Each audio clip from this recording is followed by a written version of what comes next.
어떤 종목들이 보면 이제 그 큰 주도주 섹터는 항상 이제 시장을 이끌어가는 중심이라고 보시면 되겠죠. 그 중심에서 이제 뭐 이것저것 이제 분파돼 갖고 다음 뭐 이렇게 그 주도주가 쉴 때 또 다른 섹터, 그러니까 주도주 대신해서 움직이고 또 그 다음 섹터가 주도주가 또 움직이고 나면 그 다음, 그리고 이제 원래 또 다시 이제 섹터가 또 움직이고 뭐 이런 식으로. 하지만 이제 그 지금 4차 산업에 접어들고 나서부터는 어찌됐든 이제 뭐 오지든 뭐든 반도체 없이는 다 안 되죠. 뭐 자율주행이든 사물 인터넷이든 모든 부분에서 다 반도체가 필요하기 때문에 아마 제일 큰 강력한 주도주 섹터가 되지 않을까 이렇게 생각을 합니다. 자, 일단 뭐 이런 그 이야기는 뭐 이전에도 많이 이야기했는 부분이라서 일단 간단하게 여기서 마치도록 하고요. 오늘 제가 이야기할 내용은 지금 앞으로 반도체 이외에 관심을 갖고 이제 봐야 할 주도주 섹터로서 우리 생활과 밀접하게 관계가 있는 어, 그런 쪽에 이제 관심을 두고 어, 그 봤으면 하는 그 섹터를 뭐 환율하고 뭐 같이 이제 교차를 해서 보면 좋을 법한 이제 그 섹터를 이제 소개를 하려고 해요. 우리가 이제 생활을 하면서 제일 뭐 누구나 다 눈으로 볼 수 있는 그 부분이 어떤 게 있냐? 뭐 예를 들면 이제 산업적으로 이야기하면은 뭐 핸드폰, 그리고 자동차, 이게 눈으로 우리가 일반적으로 제3자들도 눈으로 확인할 수 있는 부분이 제일 큰 영역이 아닌가 생각합니다. 만약 사물 인터넷 그것도 눈으로 볼 수 있잖아. 예. 하지만 이제 뭐 인공지능 이런 부분도 이제 나중에 그걸 할 수 있겠죠. 근데 이제 실질적으로 보면 우리 일상생활에 제일 많이 접하는 게 보면 자동차하고 핸드폰이에요. 요즘 세상에는 보면.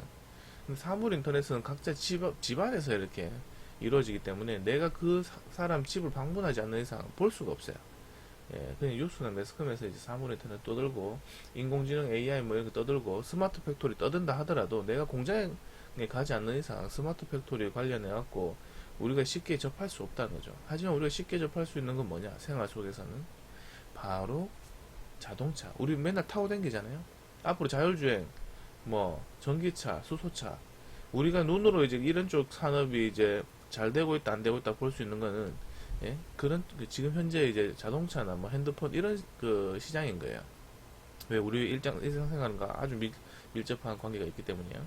지금 핸드폰은 당장 우리 딱 느끼고 있는 게 뭐냐면 폴더폰 이제 관련해 갖고 어 섹터들이 엄청난 상승을 보여주었죠. 그게 다 이제 그런 여파가 아닌가. 바로 눈에 보인다는 거죠. 예, 그런 것처럼 제가 지금 오늘 소개로 할 이제 섹터는 자동차 쪽입니다. 그 이미 이제 이 전주에 이미 이야기했어요. 아마 이제 그 11월 달이 지나면 스마트 팩토리 관련하고 자동차 쪽 섹터에 관심을 가져보는 게 좋지 않을까 하고, 그리고 테마로는 뭐 대지열병 계속 이야기했고, 그리고 반도체 이야기했고, 그 정치 테마주 이야기했고, 한 게 뭐였죠? 기억이 안 나는데 아무 그 기억이 안 나는데 이 내용에 대해서 이제 뭐 확인하고 싶으면 요 전에 올렸던 영상을 한번 참고하시면 되겠습니다. 자, 오늘 이제 이야기할 종목은 뭐 그냥 대표 종목을 이야기할게요. 어차피 그게 이제 그 자동차 쪽에 이제 중심이라고 볼 수 있으니까요. 현대차, 기아차에 대해서 이야기할 겁니다. 그리고 그 현대차, 기아차를 먼저 이야기하기 전에 환율에 대해서 먼저 짚고 넘어가도록 하겠습니다. 자, 일단 현재 이제 우리 원달러 환율이 올라가면은 그 어떤 쪽 섹터들이 그 좋아지냐면 수출주들이 상대적으로 반사이익을 많이 받습니다. 그리고 반대로 환율이 올라가면은 수출주가 올라가면 그 반대로 이제 기술주들이 조금 주춤하는 경향이 있어요. 그 반대로 또 환율이 내려가면은 수출주들이 조금 이제 주춤하는 반면에 기술주들이 강력하게 움직이고 이렇게 하는 모습들을 주로 볼 수가 있습니다. 그러면 오늘 이제 우선 원달러 환율부터 볼게요. 한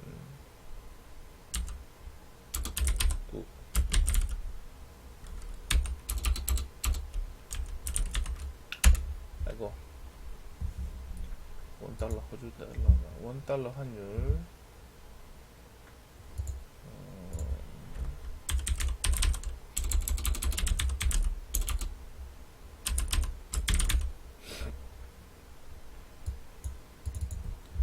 자, 지금 현재 이게 환율의 흐름입니다. 우리 2019년도 한 5월 이후 2분기부터 해갖고 이제 지속적으로 환율이 올라와서 이게 올라온 이유가 이제 미중 무역 전쟁에 대한 불확실성 때문에 이렇게 올라왔죠. 그러고 나서 이제 8월달 이후부터 이제 단기적인 고점을 찍고 나서는 옆으로 횡보하다가 9월, 10월로 접어들면서 이제 미중 무역 전쟁에 대한 약간의 이제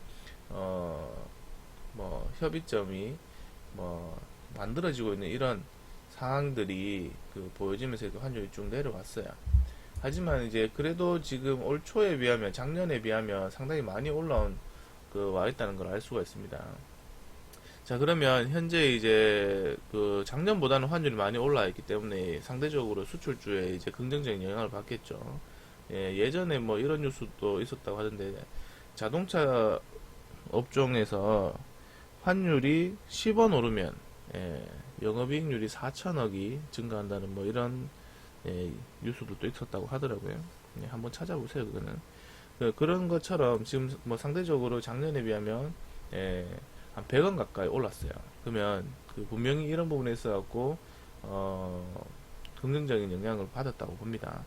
그렇다면 현재 이제 제가 이제 현대차나 기아차 이런 부분에 대해서 지금 현재 이야기하려고 하는 이유는 산업이 현재 이제 전기차든 수소차든 자율주행차든 이런 부분 이제 본격적으로 이제 양산을 하려고 하고 있고 이미 전기차는 많이 이제 보급화되고 있죠. 그런 부분으로 해서 우리나라 현재 이제 자동차 시장에 대한 이제 세계 시장에서 보는 눈들 상당히 이제 우수한 성능과 이제 디자인들을 한다고 많이 이제 지금 매스컴이나 혹은 이제 무슨 이제 경제 사설 잡지나 이런 데 보면 많이 나와요. 예를 들면 이제 독일 같은 경우에도 이번에 이제 우수 자동차 이제 등급 나누는데 보면 우리나라 현대차, 기아차가 거의 상위권에 포진돼 있고 1등 한 것도 많더라고요. 그만큼 우리나라의 이제 인지도가 많이 높아졌다고 볼 수 있겠죠. 예전 같으면은 일본에서 이제 나오는 차들이 그런 부분으로 해갖고 많이 시장을 휩쓸었다 하면 이제 그런 시대는 지고 우리나라의 차에 대한 우수성이 이제 많이 알려지면서 그런 이제 긍정적인 부분이 앞으로 점차 늘어날 거라는 거죠. 그에 발맞춰서 현재 이제 산업 구조적으로 이제 뭔가 변혁기에 와 있으니까 그런 이미지적인 부분이 이제 긍정적인 영향도 받을 거고 그럼 수출에 대한 이제 판매율이나 이런 부분도 상당히 좋을 거라고 생각합니다. 그러면 현재 이제 우리가 원달러 환율이 가면은 분명히 수출주가 이제 영업이익이나 이런 부분이 증가하는 부분도 있지만 근데 지금 현재 세계 경제 상황을 보면은 경제 침체에 대한 우려 때문에 또 금리 인하를 많이 하고 있죠. 미국도 금리 인하를 계속 하고 있는 중이고 그렇다는 것은 우리나라가 이제 어차피 세계 이제 공용 통화가 이제 달러니까 우리나라가 이제 미국보다 선제적으로 계속 이제 금리 인하를 먼저 한다면 상대적으로 금리에 대한 환율에 대한 이제 반사이익을 받을 수 있는 여건이 상당히 많이 작용할 거라고 보여집니다. 그리고 이제 그런 부분이 계속적으로 이제 지속적으로 이래 된다 하면 요번 4분기 내년 이런 부분까지도 상당한 수출주에는 호재가 아닌가 이렇게 생각이 됩니다. 자, 일단은 이런 부분은 개인적인 생각이고 그러면 우리가 이제 주가적인 부분에 봤을 때 환율을 기술적으로 제가 분석을 했을 때도 괜찮은지에 대해서 한번 제 개인적인 의견을 생각을 말씀드리도록 하겠습니다. 지금 현재 이제 환율 차트가 이게 이 뒤에도 더 있는데요. 뭐 더 이상 확대가 안 되더라고요. 이 뒤에 있는 거는 뭐 차후에 제가 한 번 더 말씀드리도록 하고, 지금 현재 단기적으로 이제 2018년도에 저점을 찍고 나서는 이제 1200원대까지 직전 고점 뭐 거의 부근까지 찍어주고 있는 상황이죠. 예, 저항권까지. 예, 그 저항권까지 찍어주고 이렇게 상당한 그 상승을 보여준 이후에 지금 많이 빠졌어요. 예, 그 단기 고점을 만들고 많이 빠졌는데, 지금 현재 이 자리에서부터 저는 이제 환율이 또다시 이제 2200원 뭐 혹은 이제 그 직전 고점 요 앞전에 있던 여기 직전 고점까지도 올라갈 수도 있을 가능성이 매우 높다고 저는 생각을 합니다. 왜냐하면 경제 불확실성은 지금 여전히 존재한다는 거죠. 그렇기 때문에 돈을 풀고 있는 거죠, 맞죠? 예, 그러니까 그런 부분 때문에 계속적으로 시장은 안정기보다는 뭐 변동성이 심한 시장이라고 생각하는 게 좋지 않을까 생각하고요. 기술적으로 봤을 때 이제 단기적으로 고점을 치고 그 N자의 파형을 만들면서 단기적으로 목표를 찾다고 봅니다. 여기서는 이제 반등이 나올 수 있는 자리인 거죠. 어차피 우리가 파동을 보면은 1파, 2파, 3파, 3파가 끝나면은 최대 이제 4파, 5파까지도 만들어질 수 있는 부분이죠. 그러면 이게 뭐 5파까지 돼서 이렇게 내려올 수도 있겠지만, 현재로서는 반등이 나올 수 있는 자리에 와 있기 때문에 환율이 상승할 수 있는 가능성이 매우 높아졌다고 보면 되는 거겠죠. 그러면 이제 지금 현재 11월 달이 다 지나가고 있는 거예요. 그러면 11월 달 다 지나가고 있으면 12월 달에는 제가 계속적으로 이제 저번에 이야기했던 걸 이어서 하면은 자동차 쪽이 좋아질 거라고 생각하는 게 이런 부분을 때문에 이야기를 한 거예요. 왜? 환율이 올라가면 자동차 쪽 영업이익이 좋아질 수 있으니까. 그리고 시스템 반도체, 스마트 팩토리를 여기서 왜 같이 연관 지었냐면은, 현재 이제 우리 그 제조업, 그 쪽에 보면은, 자동 로봇을 떠나서 그 우리가 이제 사람 손을 빌려서 하는 일 말고 이런 로봇이나 이런 부분을 많이 사용하는 업종이 어디냐? 가만히 생각해보면 어디에요? 예, 자동차 쪽입니다. 우리 TV에서만 봐도 뭐 사람이 자동차 조립할 때 사람이 일일이 안 하잖아요. 무슨 그 로봇 같은 거, 팔 같은 거 갖고 와서 뭐 하고 막 하죠. 그러니 이제 자동차랑 이제 연관관계가 저는 많다고 생각해서 스마트 팩토리 쪽이 그리고 이전에 스마트 팩토리 관련해 갖고 이제 움직인 적이 없으니까 상대적으로 덜 움직이고 빠지고 있는 상태였으니까, 지금은 바닥 잡고 자동차 올라갈 때 같이 움직이지 않을까 해서 저번 주에 이쪽 섹터를 집중해서 보는 게 좋겠다 이야기 드린 겁니다. 그 이유에 대해서 오늘 이렇게 말씀드린 거예요. 환율이 지금 다시 반등권에 와 있기 때문에 이 반등이 상승으로 바뀔 수도 있는 거고, 말 그대로 반등으로 그칠 수도 있는데, 지금 현재 이제 이 상황에서 봤을 때는 반등이 상승으로 바뀌려고 하면은 반드시 이렇게 여기 단기지만 하락 추세를 넘어가줘야 된다는 거죠. 그러면 현재 이제 상황에 봤을 때 최소 못해도 반등이 나온다 그러면 이 하락 추세까지 나올 수 있다는 거죠. 나오고 나서 다시 빠질 텐데, 그 빠질 때 만약에 지금에 있는 요 저점을 이탈하지 않는다면 여기서 바닥을 만들고 옆으로 횡보할 가능성이 높아요. 그러면 환율이 이 2200원과 요 사이를 계속 횡보만 해줘도 상당히 이제 그 수출주 입장에서는 큰 호재라고 볼 수 있습니다. 그리고 여기서 이제 한 가지 더, 두 번째로 이제 환율이 오를 거라고 이제 보는 이제 보조지표적인 부분을 설명드리자면, 여기 요게 이제 스토캐스틱 슬로우인데요. 제가 이제 개인적으로 수치값을 변경해서 쓰는 부분인데, 아마 이제 여러분들이 이거를 그냥 이제 클릭해서 이렇게 딱 열어도 저랑 이렇게 그 모양이 똑같이 안 나올 겁니다. 그렇다고 해서 실망하지 마시기 바랍니다. 아무튼 현재 이제 여기 보면은 이 스토캐스틱 슬로우, 여기 요 파란색 선 보이시죠? 요게 이제 요 밑으로 내려갔을 때 주가는 과매도 구역에 들어갔다고 이야기를 해서 바닥을 잡을 수 있을 때 과매도 구역에서 많이 이렇게 이런 식으로 이렇게 표시가 됩니다. 네. 근데 현재 이제 과매도 구역에 접근해 있는 거예요. 그래서 이제 한 번 더 빠질 수는 있습니다. 그래서 제가 반등 이후에 한 번 더 빠지면은 어차피 우리 엘리어트 파동 이론을 갖고 설명하면 최대 5파까지 있는 거잖아요. 그리고 5파까지도 염두에 놓을 수는 있다. 하지만 지금 반등이 들어오고 나서 안 빠지면은 3파에서 이제 그 추세적으로 상승할 수 있는 흐름이 이어지는 거예요. 그러면 최대 이제 여기 직전 고점까지 올라갈 수도 있는 상황이 만들어질 수 있습니다. 왜? 현재 경제는 불확실하니까. 맞죠? 금리 인하 뭐 이런 거는 둘째 문제인 거예요. 금리 인하를 하는 이유가 경제가 불확실하니까, 앞으로 침체가 예상되니까, 호황보다는 이제 안 좋아질 거라고 계속 예상하니까, 그러면 환율은 이제 이렇게 급변하겠죠. 막 이렇게 왔다 갔다.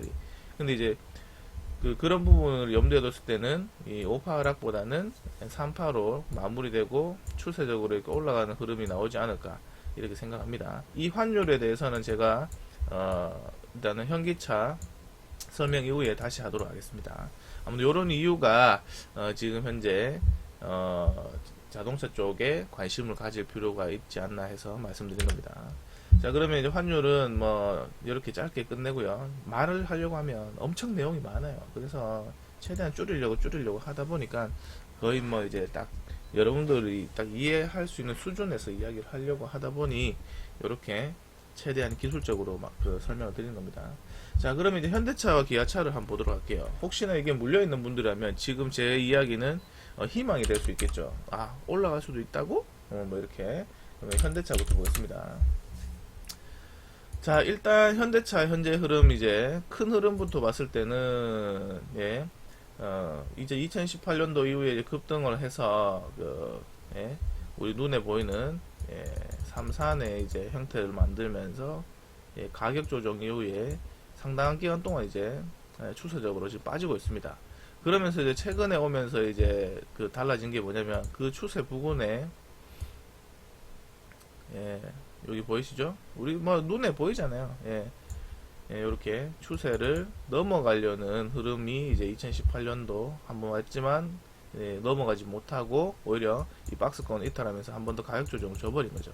제가 이제 기술적으로 봤을 때는 이런 가격 조정 한 번 더 준 것은 2017년, 2018년, 뭐 2016년 이럴 때부터 해갖고 이제 뭐 전기차, 수소차, 뭐 미래 자동차에 대한 부분에 대해서 이제 기대감이 계속 이제 불어오면서 오히려 이제 갈 것 같이 이렇게 주가의 흐름을 만들었지만 끝내는 추세를 여기 박스를 이탈하면서 한 번 더 빼버렸다는 거죠. 빼버리고 나서 지금 현재 다시 그 추세를 탈환하면서 이제는 확실하게 이제 제가 이전에도 기술적으로 이야기할 때 이 하락 추세를 못 넘어간다면은 계속적으로 하락 추세가 유지되고 있는 겁니다. 하지만 넘어가고 빠졌지만 다시 이렇게 회복해 준다는 것은 이제는 하락 추세적으로 내려가기보다는 옆으로 이제 횡보할 가능성이 매우 높아진 것이 아닌가, 여기서 이제 바닥을 잡을 수 있는 확률이 높아진 것이 아닌가라는 게 제 개인적인 생각입니다. 그런데 그런 부분이 환율이라든지 앞으로 미래 자동차에 대한 우리나라의 투자라든지 이런 부분, 정책적인 부분 맞물리면서 지금 현재 앞으로 긍정적으로 봐줘도 좋지 않을까 이렇게 생각하는 거죠. 그리고 이제 제가 이제 이 앞전부터 해갖고 뭐 한 11월달 초부터 해갖고 이제 그 하락 목표가 계산기에 대해서 이제 여러분들한테 이제 최초로 이제 제가 그 누구도 이렇게 뭐 이야기하지 않은 그런 부분을 말씀드렸는데, 즉 쉽게 말하면 저점을 잡을 수 있는 겁니다. 하락 목표가 계산기를 이것을 제가 이제 수학적으로 만들어 갖고 이렇게 사용하는데요. 이 말은 이제 대한민국의 모든 전문가들이 하락의 목표는 그 누구도 잡을 수 없다고 이야기하는 것을 저는 일단은 가능성이 보이게끔 만들었는 거예요. 상황에 따라서는 이건 100%는 아닙니다. 하지만 어떤 조건에 부합하면은 그런 부분이 확률적으로 바닥을 잡을 수 있는 자리가 이런 부분이 계산이 된다라는 것을 여러분한테 지속적으로 보여드리고 있는 겁니다. 자, 지금 현재 이제 그러면은 결론적으로 보면 이 현대차가 앞으로 계속 올라가기 위해서는 최대 하락폭까지는 빠지더라도 그거를 훼손하지 않는다면 여전히 상승에 대한 추세는 유지가 되고 있다는 걸 이 하락 목표가 계산기가 이야기해 주는 거야. 그러면은 우리가 눈에 이렇게 볼 때까지는 이게 이까지 빠졌는 것도 최대 하락폭까지 빠졌는 건지 아니면 상승 추세가 유지가 되고 있는지 그런 걸 알기 위해서는 단순하게 이렇게 추세를 꺼보면 되는 거죠. 여전히 살아 있습니다. 맞죠? 근데 그거 말고 지금 현재 이제 여기에 대한 상승에 대한 하락 추세가 여기서 이제 바닥이 잡힌다면은 계속 이어진다는 소리인 거죠. 그러면 지금 현재 여기서 이제 추세적으로 상승 추세를 유지하고 있지만 이 현재 이 부분에 대해서 만약에 이제 만들어진다 하면 뭐냐면 한 번 더 이 직전 고점을 넘어가고 레벨업 여기에 대한 그 한 단계 레벨업 된 상태에서 추세적으로 상승할 수 있는 흐름이 여기서 만들어질 수 있는가 라는 것을 판단할 수 있는 기준이 됩니다. 그러면 여기서 이제 제가 이제 그 수치를 계산을 해보면 단순합니다. 이거 뭐 그냥 숫자만 두들겨 넣으면 대본 나와요. 자, 지금 현재 찍었는 이 수치가 여기에 대한 저점과 여기에 대한 고점을 넣어서 만든 거거든요. 그러면 여기 이제 최대가 91,623원 이래 되는데 대충 찍을까요? 91,600원 정도. 91,600원. 뭐 한 대충 이쯤이죠. 맞죠? 예. 그리고 126,100원. 126,100원. 뭐 대충 이쪽이에요. 126,100원. 맞네요. 126,100원 맞아요? 126,100원.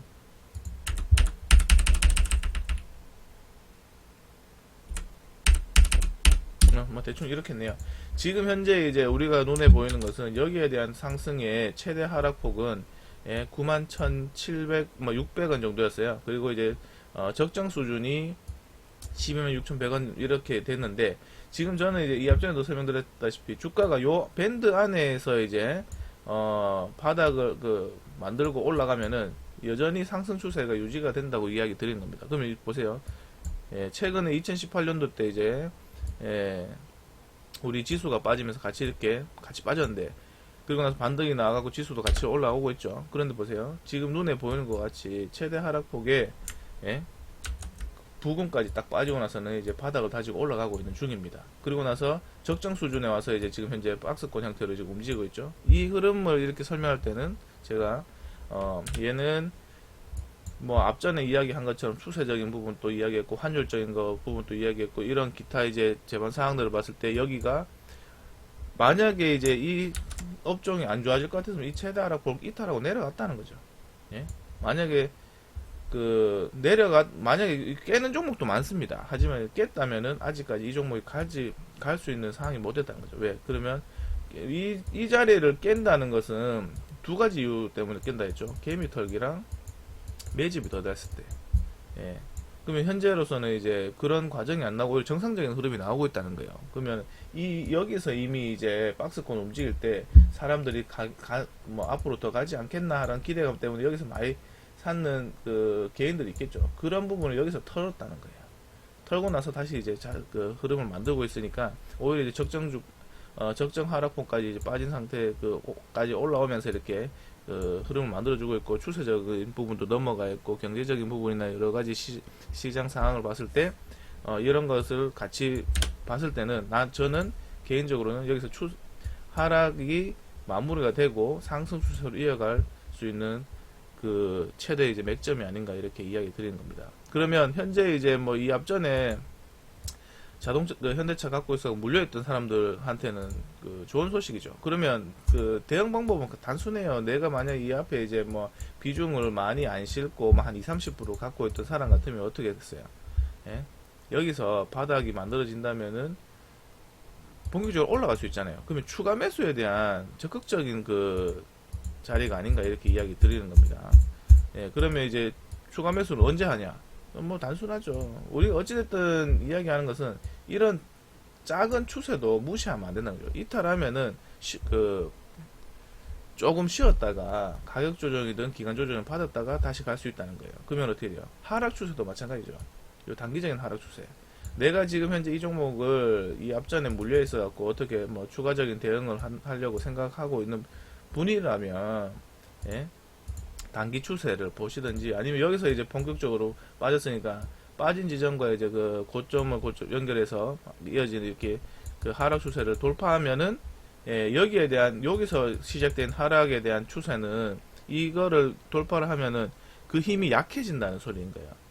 그러면은 그런 부분을 확인하고 추가 매수를 해볼 필요가 있는 부분이 아닌가. 그리고 지속적으로 좀 더 이제 장기적인 부분으로 해갖고 가져가 볼 만한 자리가 아닌가 생각합니다.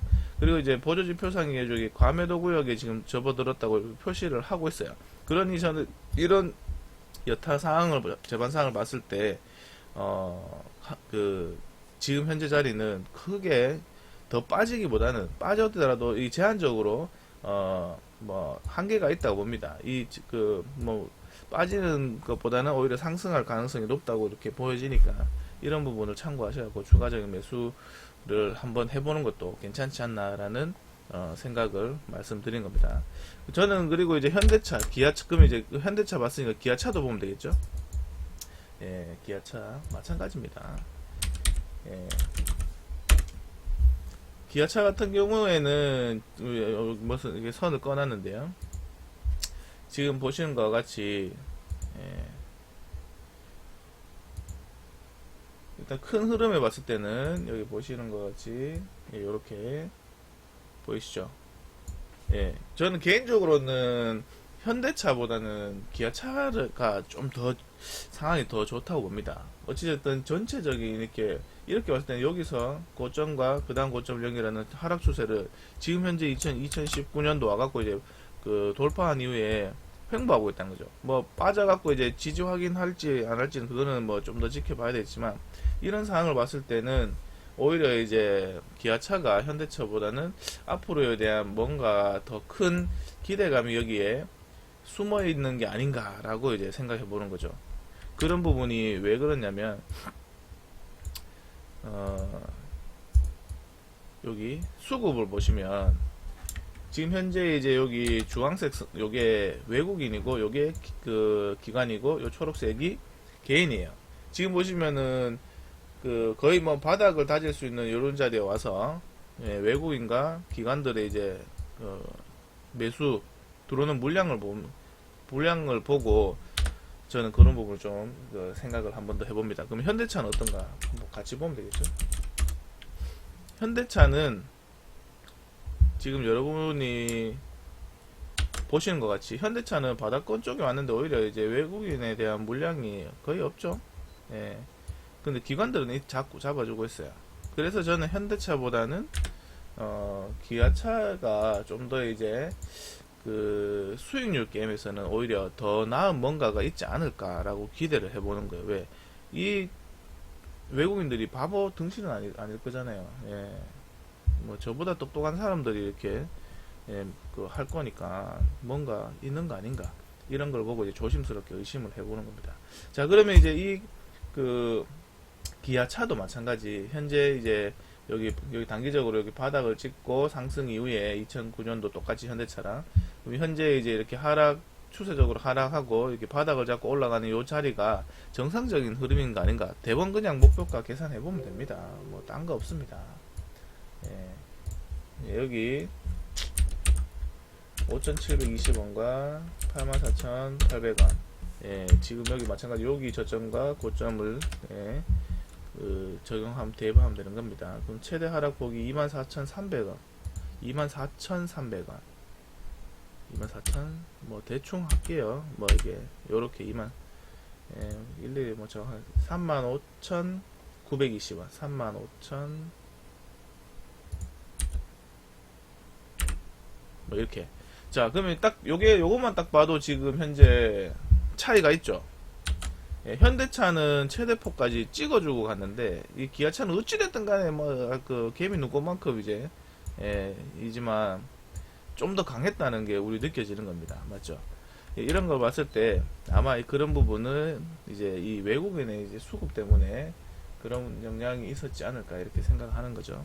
그리고 이제 지금 현재 뭐 아까 이야기했다시피 이 하락폭 계산했는 적정 수준과 최대폭에 대한 이 밴드 안에서 논다는 것은 여전히 상승에 대한 힘이 계속 존재를 한다는 거야. 그러면 이걸 이탈했다가 온다는 것은 제가 아까 전에도 이야기했다시피 개미털기나 매집이 덜 됐을 때, 그러면 이걸 이탈해서 밑에서 놀다가 온다는 것은 개미도 털고 매집이 덜 됐으니까 시간이 더 걸린다라는 걸 그냥 이야기해 주는 겁니다. 자, 그럼 현재 상황에서 봤을 때 단기적으로 이렇게 고점과 고점을 연결했을 때도 그렇고 장기적으로 연결했을 때도 그렇고 추세를 지금 돌파해 갖고 이렇게 올라와 있는 상황이죠. 그러면 현재 이제 이 앞전에 이제 사갖고 물려 있는 사람들한테는 긍정적인 부분이 됩니다. 이유는 아까 제가 앞전에 이야기 드렸어요. 그러면 어떻게 돼요? 지금 단기적으로 이 종목이 현재 상황에서 바로 갈지 밑에 빠졌다 갈지 그거에 대한 부분만 이제 남은 거죠. 그러면 현재 이 종목은 여기서 이제 이야기하는 우리가 이제 기술적으로 봤을 때 추세 여기 한번 이탈했어요. 요걸 이탈했다는 것은 조금 시간이 걸린다는 소리겠죠. 그러면 당장 이 추세를 이제 돌파하는 이제 거래량이 붙어갖고 이렇게 흐름이 나와서 올라가지 않는 이상 어떻게 돼요? 예?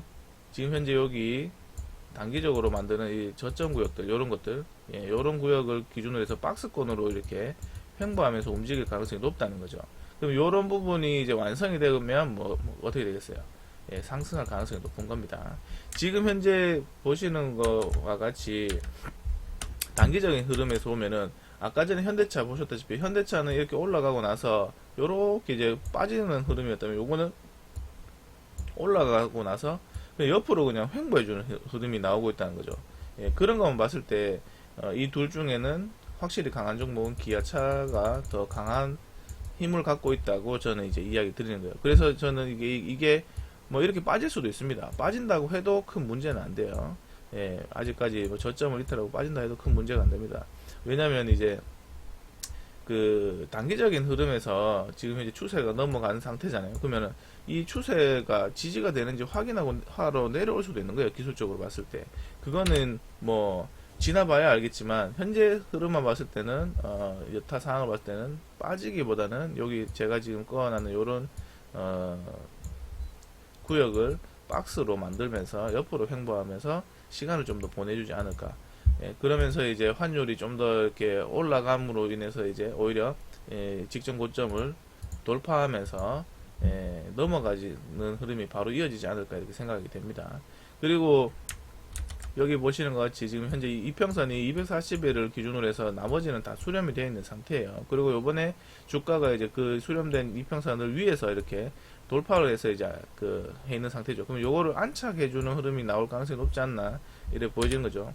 그렇다는 것은 현대차 갖고 있는 분들한테는 뭐 어쩔 수 없습니다. 똑같은 전략인 거예요. 근데 기아차가 개인적으로는 좀 더 강하지 않나라는 걸 제 개인적인 의견을 말씀드린 거고, 전략은 똑같습니다. 앞에 물려있는 분들 같은 경우는 어떻게 하면 되겠어요?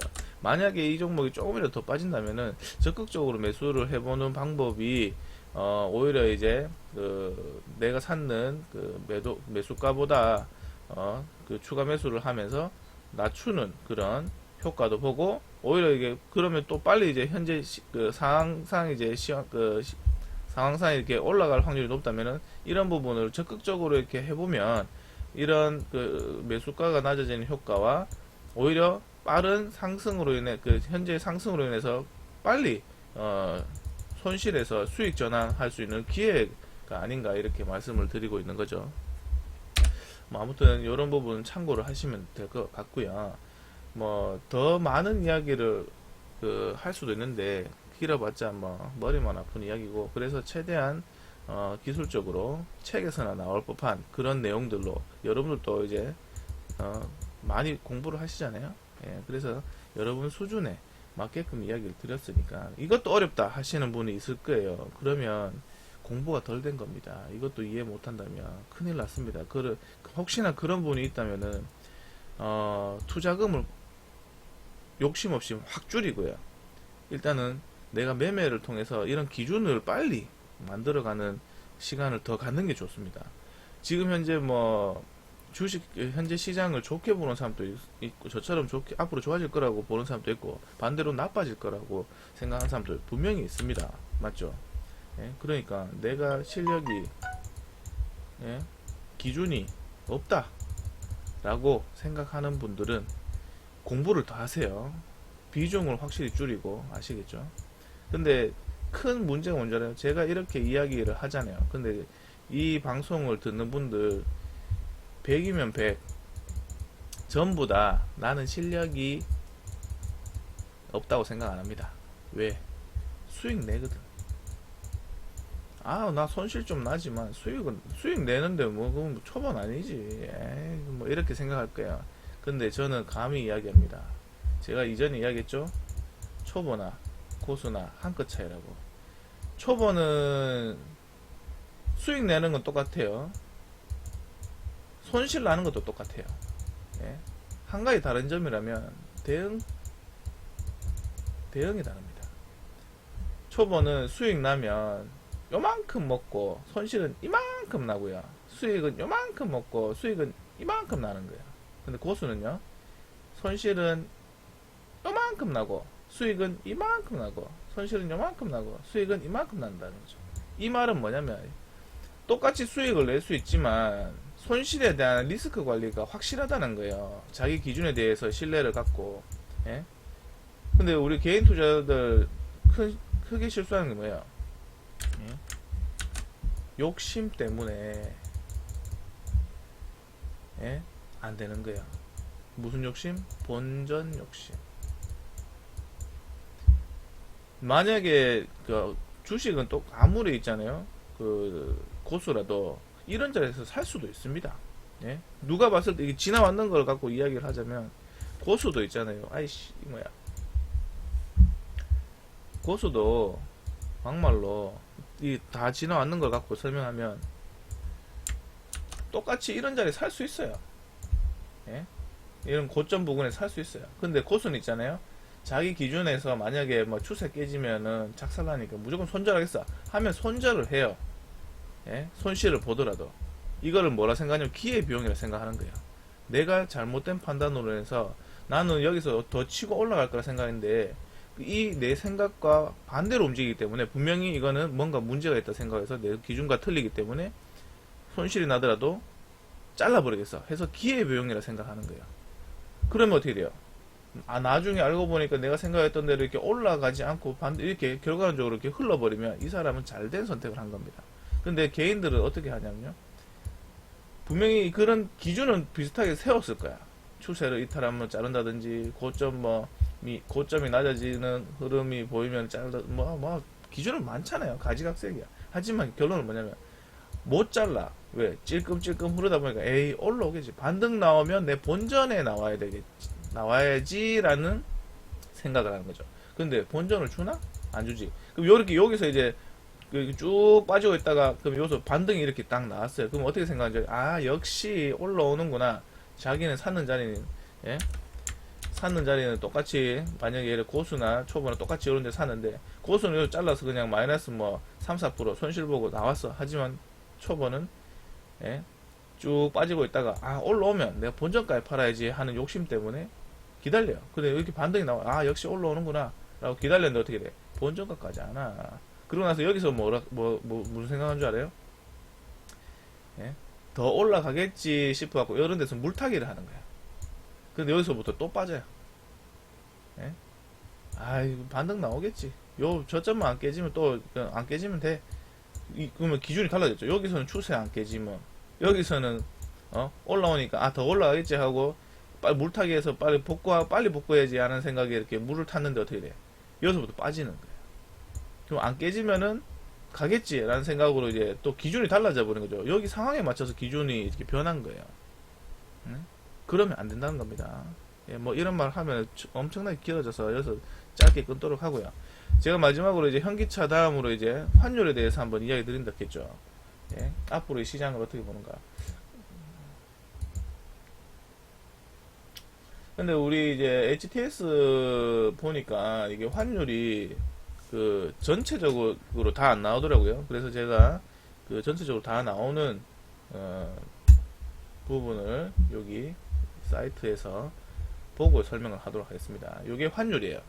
즉 원달러 환율 보이시죠? 우리나라 환율 차트랑 똑같은 거예요. 우리나라 환율 차트는 요까지만 보이는데 이건 보세요. 예전 자료까지 다 보이죠? 예, 그래서 이거 너무 기니까 이제 월로 바꾸겠습니다.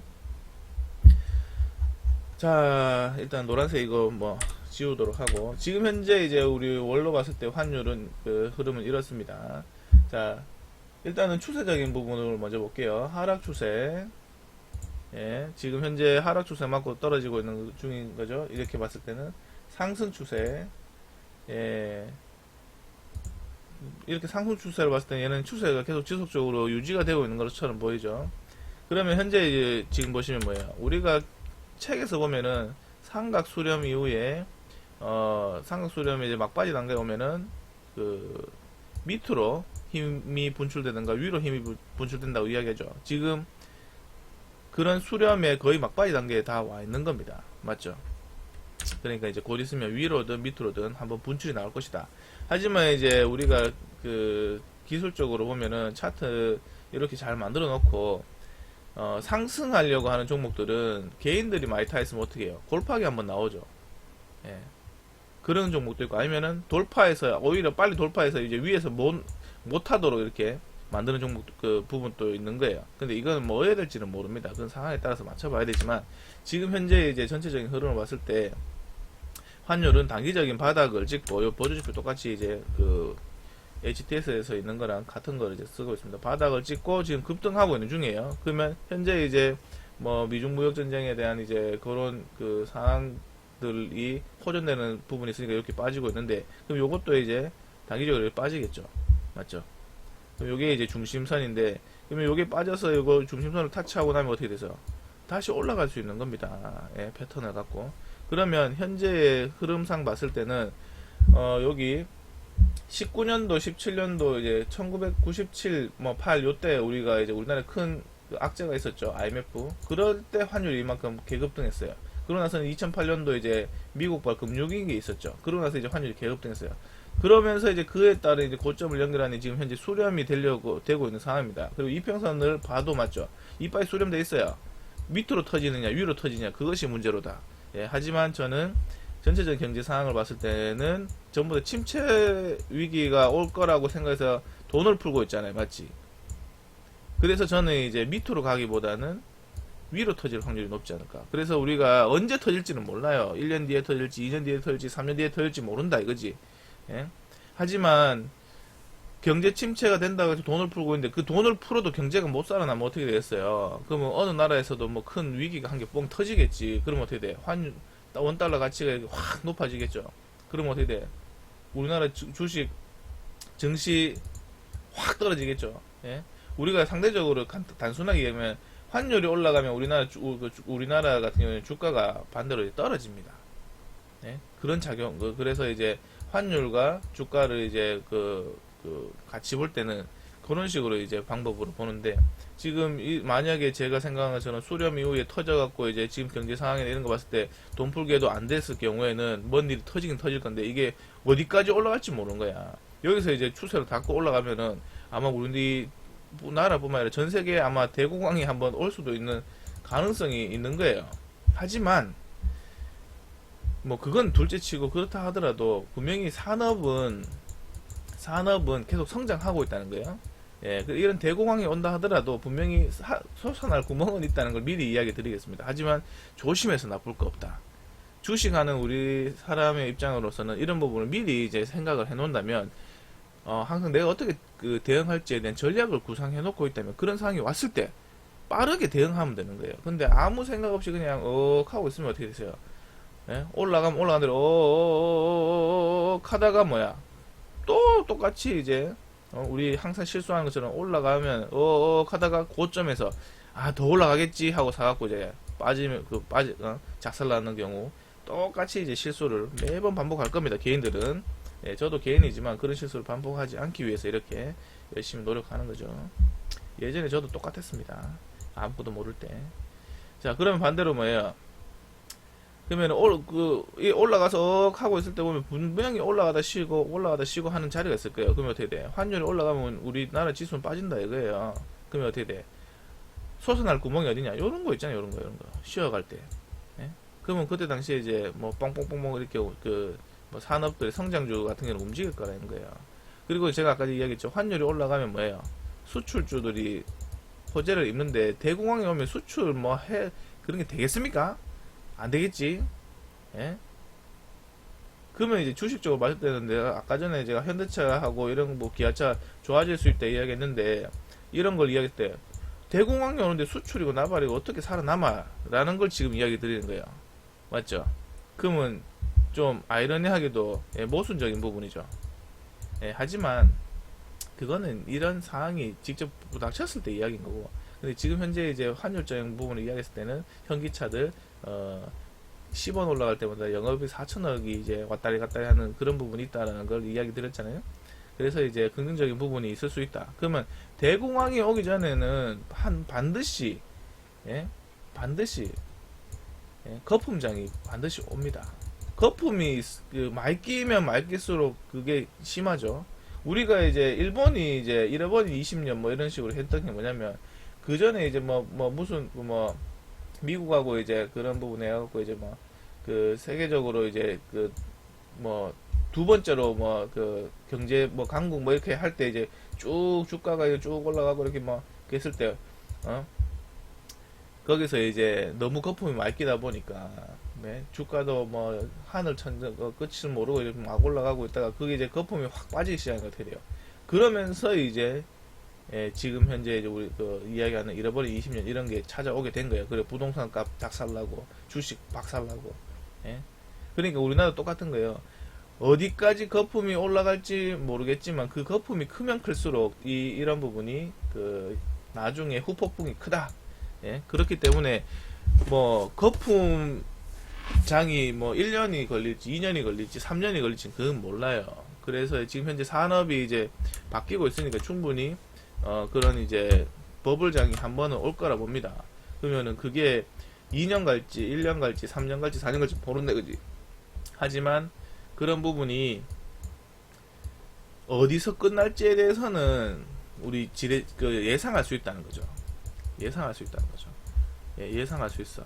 그러면 그럴 때 냉정하게 시장을 바라보고 이제 빠져나올 수 있는 해안을 가지기 위해서 미리 이렇게 준비를 하는 건 나쁘지 않다. 여러분 오늘 이제 이 영상을 보신 분들 같은 경우는 그럴 수도 있겠네, 혹은 저랑 반대로 뭔 개소리야 하는 사람 있어요.